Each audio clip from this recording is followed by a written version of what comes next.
đã quay trở lại với cái kênh Thanh Cooking. Hôm nay mình sẽ chia sẻ với các bạn cái món là thịt gà chay ha. Mình sẽ kho xả ớt, rồi xào xả ớt đó các bạn.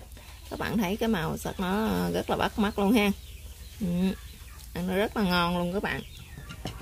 Mình ăn với rau rồi ha, rau luộc nè, hoặc là những cái món đồ xào đó. Mình sẽ quay một vòng cho các bạn xem ha, nó như thế nào nha. Đó. Món này thì mình rất là đơn giản luôn các bạn. Tức là mình rất là dễ mua, dễ tìm ở các chợ ha. Thì đây mình làm từ đậu hũ nè các bạn, làm từ đậu hũ lá này ha, đậu hũ ki lá các bạn, và đậu hũ miếng của mình á, đậu hũ trắng á. Và các bạn muốn biết mình làm những cái đùi gà này như thế nào thì những clip trước mình đã giới thiệu rồi đó. Ăn cái đùi gà này á, thì cái vị của nó thì nó dai ha, thơm của mùi xả nè, nó hơi cay cay nè các bạn, nó hơi mặn mặn ha, hơi ngọt, ăn cũng rất là bắt cơm. Và các bạn muốn biết mình làm như thế nào thì mời tất cả các bạn sẽ vô bếp làm cùng mình nha. Mời các bạn. Các bạn thấy cái màu của nó không? Rất là bắt luôn.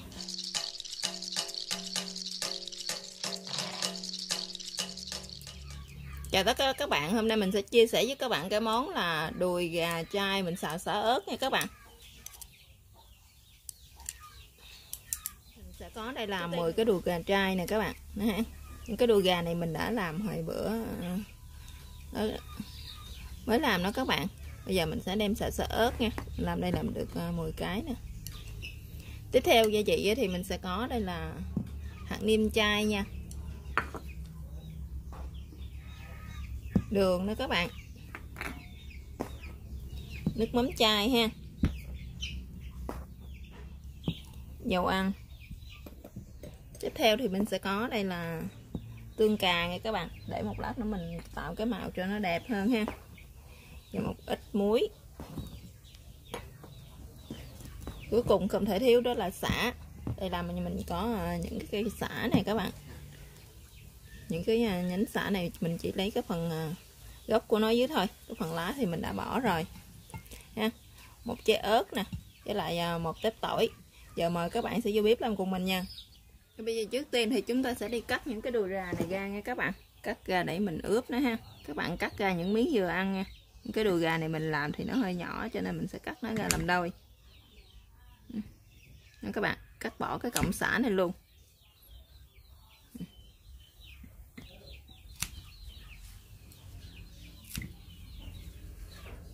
Các bạn cắt như thế cho đến hết cái phần đùi gà của mình nha.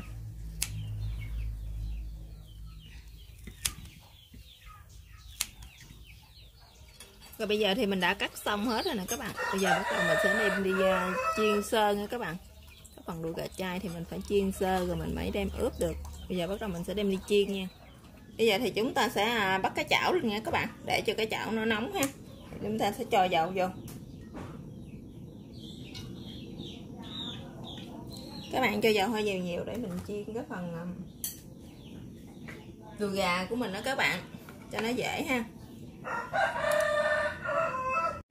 Rồi bây giờ thì cái chảo dầu của mình nó đã nóng rồi nè các bạn. Các bạn thấy ở đây mình để đũa vô nó đã lên tim ha. Giờ mình sẽ chiên nè.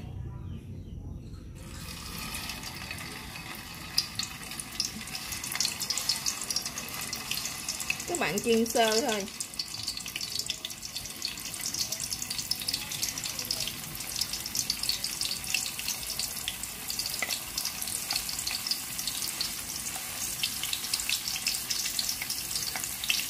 Các bạn chiên thì các bạn nhớ dặn lửa cho nó nhỏ nhỏ thôi nha, đừng có quá lớn, thì cái phần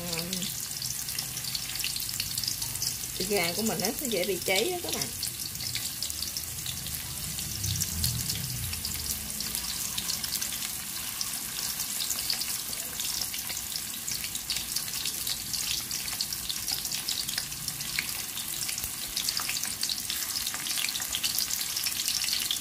Bạn nhớ chở đều chở liền tay giùm mình nha,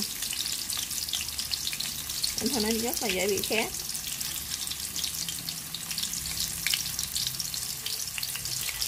Cái vàng như thế này là được rồi nè các bạn ha. Chỉ vàng mình chiên sơ cho nó hơi vàng thôi, các bạn sẽ gấp nó ra nha.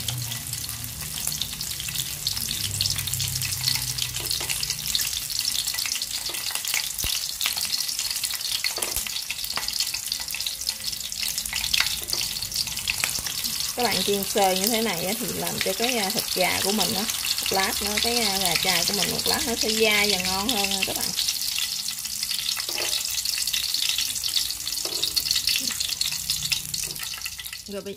Rồi bây giờ thì cái phần thịt gà thì mình đã chiên xong rồi nè các bạn. Đó, các bạn thấy cái màu vàng đơn giản ha. Bắt đầu giờ mình sẽ ướp sơ nó nha các bạn. Mình sẽ cho ra một cái dĩa khác nè. Rồi bây giờ thì chúng ta sẽ cho ướp vào đây. Mình sẽ sử dụng cái muỗng nhỏ này ha. Mình sẽ sử dụng một muỗng đường thôi các bạn.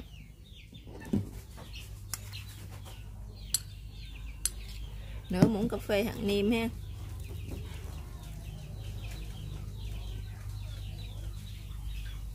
Và nước mắm. Rồi mình sẽ cho vào đây một muỗng. Rồi các bạn cứ trộn đều nó lên để cho nó thấm hết gia vị nha các bạn.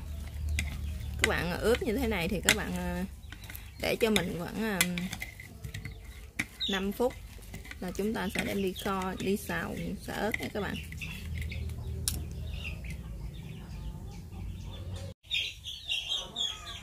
Rồi trong lúc mà mình đợi gà của mình nó thấm gia vị ha, thì mình sẽ sắc sả, mình sẽ đi băm sả nha các bạn. Những cây sả này thì các bạn cứ đập cho nó dập ra, cho nó tinh dầu tọt sả nó sẽ bay ra nhiều hơn là lúc mà mình xào đó các bạn, thì nó sẽ thơm hơn ha. Đó nha các bạn.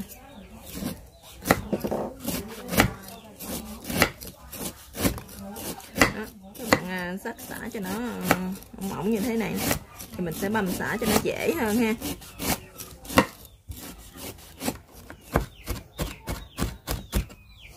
Sả này thì các bạn ăn nhiều thì các bạn sẽ để sả nhiều ha. Các bạn nào ăn ít thì để ít. Mình thích để sả các bạn cho nên mình sẽ sắc nó rất là nhiều.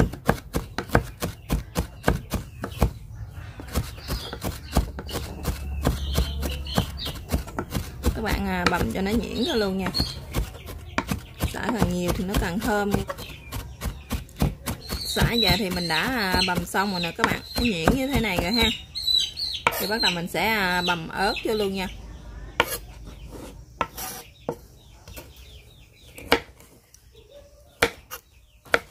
Các bạn nào nhà mà có em bé mà không ăn được cay thì các bạn bằm ớt để riêng nha. Một lát nữa mình sẽ để sau. Còn các bạn nào mà ăn cay được thì các bạn sẽ bằm ớt chung với sả luôn.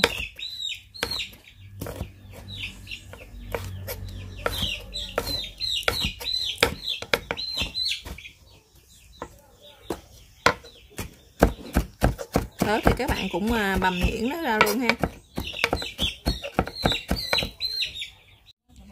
Rồi bây giờ thì sả với ớt thì mình đã băm xong rồi đó các bạn.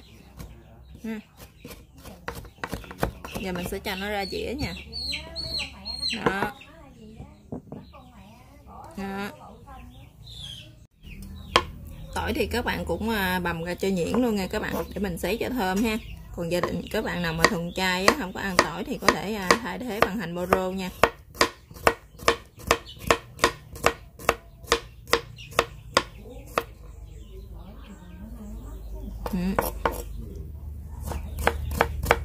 Bắt một cái chảo lên ha, để cho cái chảo mình nó nóng thì các bạn sẽ cho dầu vô. Các bạn cho một muỗng canh dầu là được nha các bạn. Mình sẽ dầu của mình nó nóng ha, thì các bạn sẽ cho phần tỏi vô nè. Tỏi mình đã băm nhuyễn sẵn đó các bạn.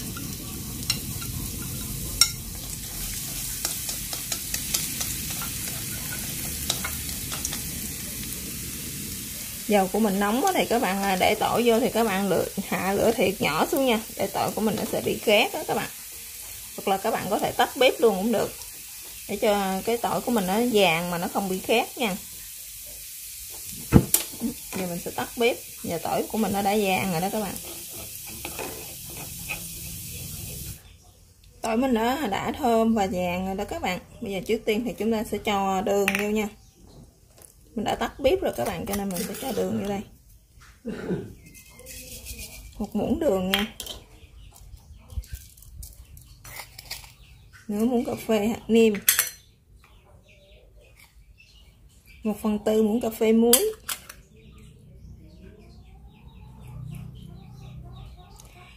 Và tương cà nha các bạn, thì mình sẽ cho vô đây 2 muỗng.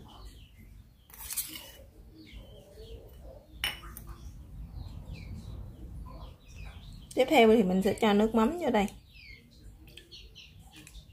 2 muỗng nước mắm. Và nước lọc nha các bạn, thì các bạn chế vô cho mình khoảng 50 ml nước lọc. Rồi các bạn quậy cho nó tan ra ha.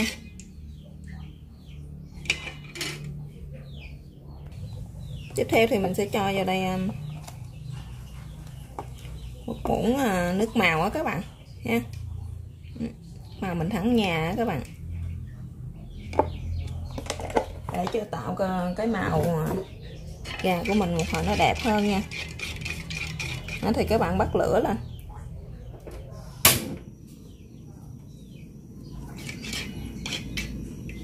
Các bạn bắt lửa lên thì để cho nó sôi nha, để cho nó sôi cái phần nước sốt này của mình đó. Các bạn cứ quậy như thế.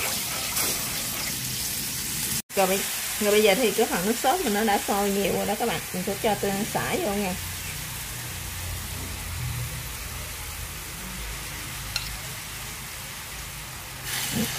Bạn cho xả vô, bạn quậy cho nó đều ra ha.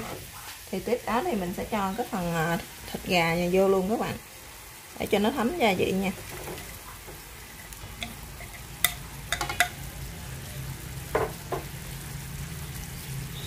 Rồi, các bạn cứ trộn đều nó lên cho nó thấm hết tất cả các gia vị vô đây. Các bạn kho cho nó khi nào mà nó rút hết cái phần sốt này các bạn thì được nha. Một lát thì các bạn cứ lại nêm lại coi nó vừa ăn hay chưa.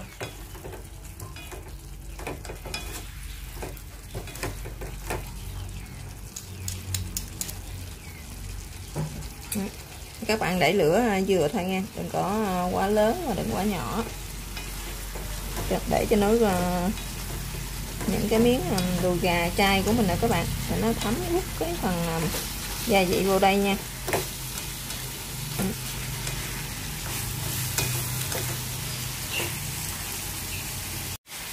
Rồi mình xào nãy giờ thì nó đã được 5 phút rồi đó các bạn, nó đã rút hết đây nước vô cái phần thịt gà của mình này ha. Giờ mình sẽ nêm nó lại coi nó vừa ăn chưa nha các bạn.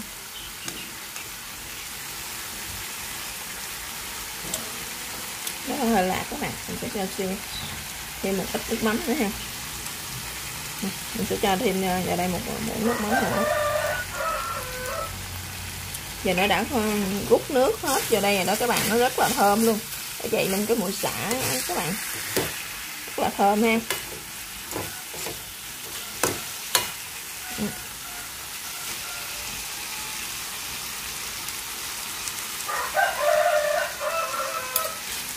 Rồi bây giờ mình sẽ nêm lại cho nó vừa ăn cho nha các bạn. Vậy thì của mình đã vừa ăn rồi đó các bạn. Khẩu vị gia đình của các bạn như thế nào thì các bạn có thể gia giảm gia vị theo tùy ý của mỗi gia đình nha.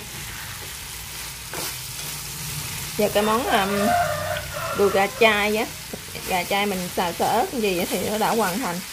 Cảm ơn các bạn đã theo dõi video của mình. Chào các bạn và hẹn gặp lại các bạn trong các video tiếp theo nha. Cái này thì mình ăn với cơm á các bạn, chấm rau cũng rất là ngon. Mình sẽ tắt lửa đó các bạn. Bạn thấy cái màu sắc nó rất là đẹp nha.